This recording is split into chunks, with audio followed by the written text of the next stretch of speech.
Hey everyone, Happy Nerd here, and welcome to another episode of Sold Separately. Now, if you're anything like me, you still enjoy playing Game Boy games, but feel weird sitting at home playing a portable game system. That's why the Game Boy player for the GameCube kicks so much ass. You can play all non-DS Game Boy games at home on your TV. But I'm not here to talk to you about that. I'm here to tell you about the only way to play games on your Game Boy player. Bam! The Hori digital controller. Now some of you are saying, wait a minute, I never saw this for sale at GameStop or Best Buy or Walmart. That's because this bad boy had an extremely limited run here in America and was pretty much only released in Japan.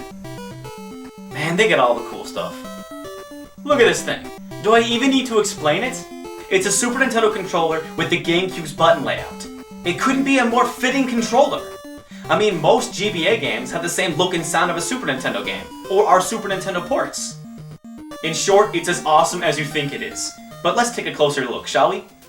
The biggest and most noteworthy improvement over the GameCube controller is the D-pad.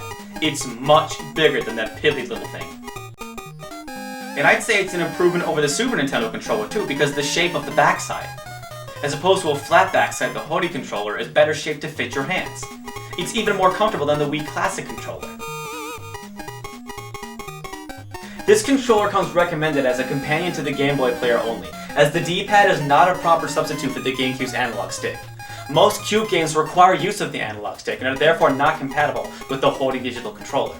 So you're best sticking to Game Boy games.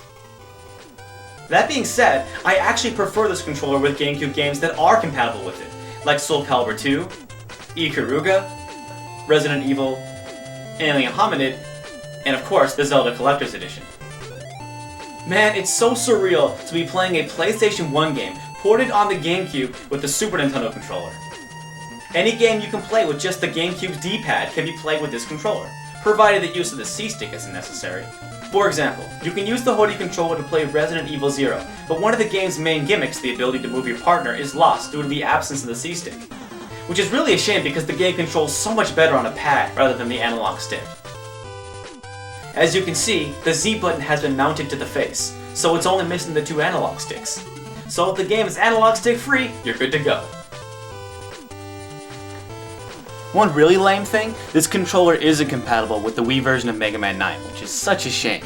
But that brings up a good question. Is this controller compatible with Wii Virtual Console games?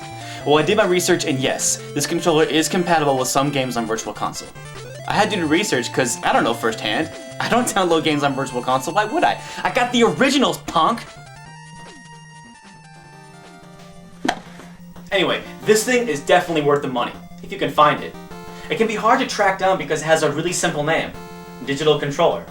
Or I guess, Nintendo GameCube Game Boy Play Digital Controller. Over here was just called the Game Boy Player Controller, but again, good luck trying to find one.